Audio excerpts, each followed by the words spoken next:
কোনো কিছু চাওয়ার থাকে না। আমি আমার পরিবার নিয়ে সুখী আছি, আল্লাহ যা দিয়েছেন আমি সুখী আছি, যেমনে আছি ভালো আছি, আলহামদুলিল্লাহ আলহামদুলিল্লাহ।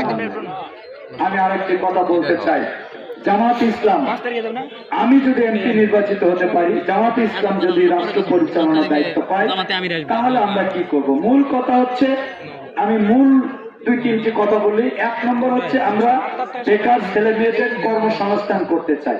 আমরা চাই না আমাদের ছেলে মেয়েরা আর বেকার থাক, কারণ তারা পড়াশোনা করেছে, অনেক হয়তো পড়াশোনা করেনি, কিন্তু তাদের ট্রেনিং দিয়ে যদি কেউ কর্মসংস্থান চায়, তাদের ট্রেনিং দিয়ে উদ্যোক্তা তৈরি করব।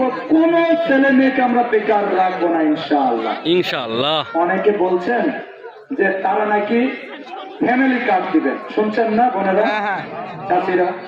এই যে ফ্যামিলি কার্ড, দেখেন আগে শুনতাম মানুষ নাকি টাকা দিয়ে ভোট কিনে, গোপনে গোপনে এই টাকা দিয়ে ভোট কিনে। এবার ভারত থেকে ওনারা বুদ্ধি নিচ্ছেন, বুঝতে পারছেন? ভারতের ডিজিটাল বুদ্ধি, এই মোদির ডিজিটাল বুদ্ধিতে কি এবার বাকিতে ভোট কিনতেছে, মানে ওই কাগজের একটা কাজ ধরে দিয়ে যাচ্ছে, ভোট দেন, ভোটের পর টাকা দিব। ঠিক ঠিক, এই যে কাজগুলো দিচ্ছে আর আগের থেকে দেখতে এমনি তো নেতারা দেখা করে না। আমি বলছি যে এই স্বীকার করে নেতা কাজ নওগাঁ খুঁজে পাবেন না। ঠিক, ওরা বলতেছে 50 লাখ লোকে নাকি ফ্যামিলি কার্ড দিবে। আমার বিশ্বাস ইতিমধ্যে মানুষ হচ্ছে আপনার 20 কোটি, তার মধ্যে মহিলা 10 কোটি। আমার মনে হয় যে 20 কোটির বেশি এরা কার্ড বিলি করে ফেলছে।